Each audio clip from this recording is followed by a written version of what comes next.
Jadi kamu mau hemat energi? Mengurangi penggunaan listrik, tapi susah. Udah nggak tahu mau ngapain lagi. Aku punya solusinya. Kocak.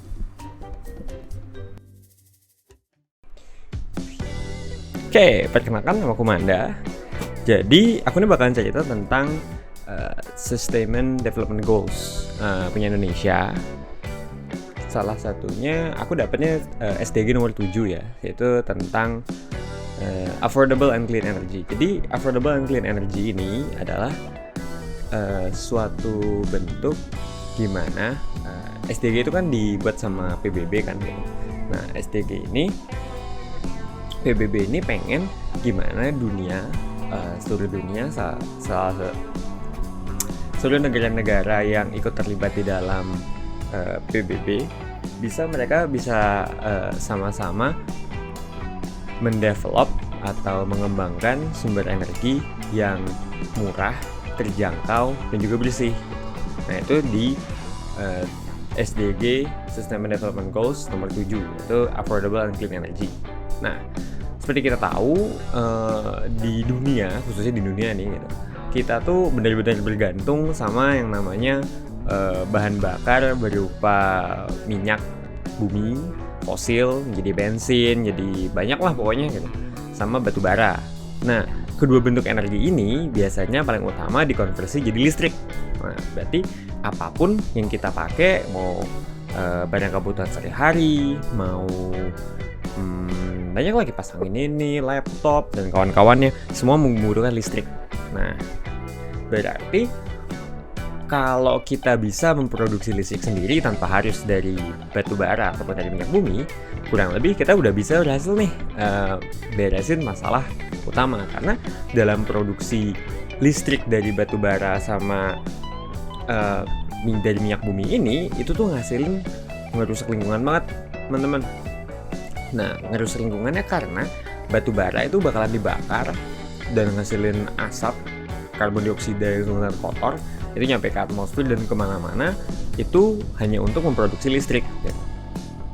Nah, misalnya kita bisa produksi listrik tanpa menghasilkan kotoran-kotoran itu, ya kurang lebih kita berhasil bikin affordable and clean energy. Nah, salah satu caranya gimana nih? Ada banyak metodenya gitu. Untuk di Indonesia sendiri, ada beberapa solusi. Ya, bisa dibilang solusi sih ya. Solusi tentang bagaimana kita bisa memproduksi energi yang cocok sama negara kita, yang bisa kita pakai untuk kedepannya gitu. Untungnya Indonesia sendiri sih nggak terlalu separah itu krisis energi ya. Kita lebih parah di ekonomi. Krisis energi yang nggak dirasakan Indonesia ini semoga ke depan cepat atau lambat ya penggunaan bahan bakar kan pasti bakalan meningkat terus habis itu batu bara dan minyak bumi yang kita pakai juga lama-lama bakalan habis gitu. Nah, untuk mumpung sekarang kita masih punya waktu, ayo kita cari energi terbarukan yang bersih.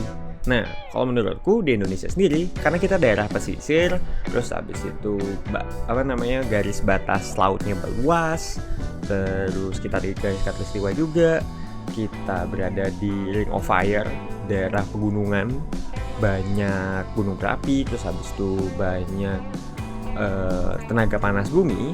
Menurutku yang cocok kita tuh ada 3 yang potensinya sungguh sangat bagus, yaitu energi panas bumi, matahari, sama tenaga angin yang asalnya dari laut. Nah, kita bisa manfaatin, kalau menurut kita bisa manfaatin dari 3 itu 2 yang utama, yaitu dari matahari sama dari angin laut. Kenapa menurutku nggak bagus panas bumi ya? Sebenarnya cukup bagus. Cuman kalau kita nge-exploit panas bumi, resikonya banyak karena kita kan menggali cukup dalam bumi, terus habis itu kita exploit panas yang keluar dari secara natural bumi menghasilkan panas kan.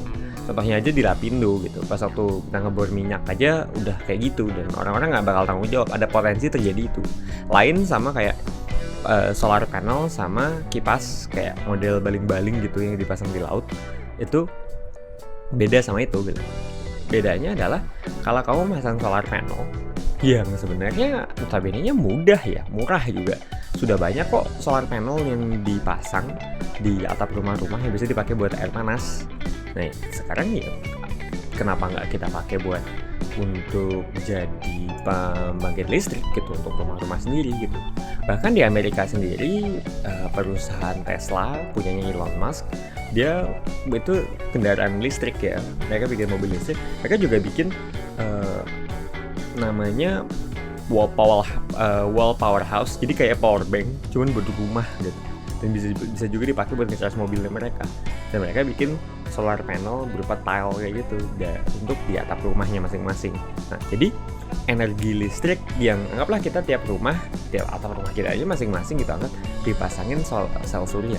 Setidaknya kita nggak harus dan energi sel surya itu bisa kita tampung ke dalam power bank yang berupa kayak power hall yang di-develop sama Tesla itu. Nah, itu kita bisa manfaatin listrik itu untuk dipakai di malam hari, terus habis itu bisa dipakai ya untuk apapun gitu. Karena energi listrik itu sungguh sangat versatile gitu. Bisa dikonversi dalam bentuk apapun, bisa jadi angin, bisa jadi panas, bisa jadi dingin, bisa jadi banyak hal, bisa jalanin mobil listrik udah ada gitu. Terus habis itu bisa jadi banyak hal gitu. Itu kenapa kalau kita bisa memproduksi listrik dengan tanda kutip cuma-cuma, berarti kita udah beres masalah krisis energi kita gitu. Yang ada kita jadi profit, jadi ya untung gitu. Kita nggak perlu jauh-jauh mahal-mahal ngurusin minyak bumi, terus abis itu kita nggak harus ngobrak-ngobrak nuklir yang memang bagus sih, clean energy dan bla bla bla bla bla, tapi memang nuclear waste itu benar-benar gak bisa dipapain lagi ya. Radioaktif itu berbahaya gitu untuk dampak lingkungan di dalam tanah pun sampai ratusan juta tahun itu akan tetap radioaktif gitu. Nah, makanya kalau kita bisa ngeharness tenaga dari matahari, kita pengen pasangin sel surya yang banyak, udah deh beres gitu. Jadi secara tidak langsung kita memproduksi listrik yang cuma-cuma sama buat negara kita gitu.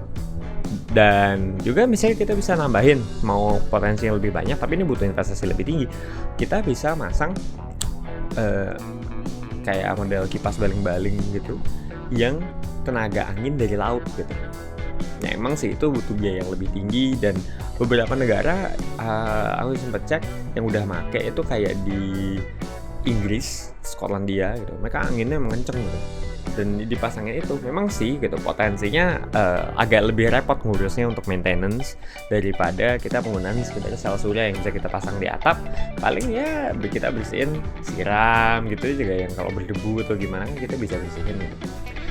Kalau yang kayak gitu mereka harus ditaruh di tempat yang benar tanah lapang terbuka atau di tengah laut, maintenance-nya repot, jauh lagi kan gitu, harus ke tengah laut, tinggi juga mereka gitu, berbahaya, maksudnya resiko bisa untuk perbaiki dan kawan-kawan itu jauh gitu. Jadi menurutku untuk Indonesia sendiri ya cocok untuk seluruh dunia sih gitu, yang punya sinar matahari yang sangat cukup terik gitu. Kita bisa pakai sel surya gitu, tinggal pasang aja seluas-luasnya gitu. Jadi walaupun anggaplah kita punya pembangunan akan terus berlangsung gitu, kita punya gedung pencakar langit dan bla bla bla bla bla, ya tinggal pasangin sel surya di mereka, beres gitu maksudnya. Karena gedung pun mereka dengan bangunan yang penuh dengan kaca kayak gitu, sinar matahari kan mereka mau mantul gitu. Dengan adanya sel surya, ya pantulan-pantulan yang panas yang mereka bikin dari gedung itu nggak usah terbuang cuma-cuma, bisa dimanfaatin jadi sel surya, kayak gitu sih. Cheers.